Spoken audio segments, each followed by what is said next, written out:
Hey guys, Leah with Pineapples and Penguins TV here to talk to you about Peacock's The Lost Symbol, Season 1, Episode 7, titled New Genesis. Your 2-minute talk starts now. Alright, the majority of this episode is flashback to how Zachary became Malak. The Leviathan group ends up capturing Malak and calls Sato in and says, figure out where our pyramid and capstone are. We need it. You promised it to us. Malak's in cuffs and he is drugged. Work your magic. So Sato goes in to talk to Malak, and you can tell she feels guilty. And then we flash back to Turkey when Zachary is in the prison, and he meets Tattooed Dude, and they start to bond over, really, Zachary traded one father figure for another.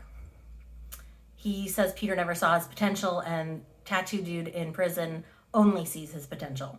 So of course he falls right in line. He starts meditating. He starts doing the weird breathing that can push bullets out of your skin and take pain away from other people, etc.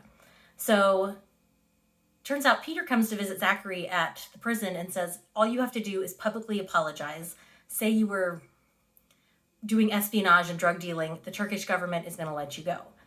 Zachary considers this, and so Tattooed Mentor Dude beats the ever-loving crap out of him, disfigures his face, starts a prison riot, and when Zachary wakes up in the morgue, he is able to escape, but his face is completely disfigured, and he has to have a plastic surgeon come in and just give him a new face, and the new face he has is Malak's face, and then he ends up getting the tattoos and whatever. But the mentor in prison knew that Peter was a Mason, and he wants that secret. He said that secret does not belong to the Masons. It belongs to the people that the Knights Templar stole it from, and he wants it back, which is great, I guess.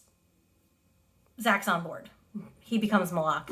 Then we are in current day, and he tells Sato he buried the pyramid and the capstone by Zachary's bridge at the edge of Peter Solomon's property. So Sato goes to leave and then realizes this can't quite be right and turns back, and Malak has breathed a garrote, which is a long metal, well, it's not always metal, but a long wire out of his body. And he has used that garrote to take his handcuffs off and kill every Leviathan group security person that's in the building. And then he uses it on Sato. And he says, birth, death, rebirth, as she's laying there on the ground, having been, garroted. Now, is she dead? I don't know. You can't quite tell. She's definitely bleeding. There's a definite cut on her neck, and he does leave her there. We also get to see in this episode, through flashbacks, how Catherine and Robert, Zachary's imprisonment, basically ruined their relationship, and how they ended up, Robert was about to propose, and things did not go well. He ended up not proposing, and then he ended up taking a job at Oxford. And so at the end of this episode, he says he's not leaving her again. They're going to work everything out now that, Zachary is mostly still alive, I guess, sort of. So that's your 2-minute talk for this episode, and I'll catch you next week.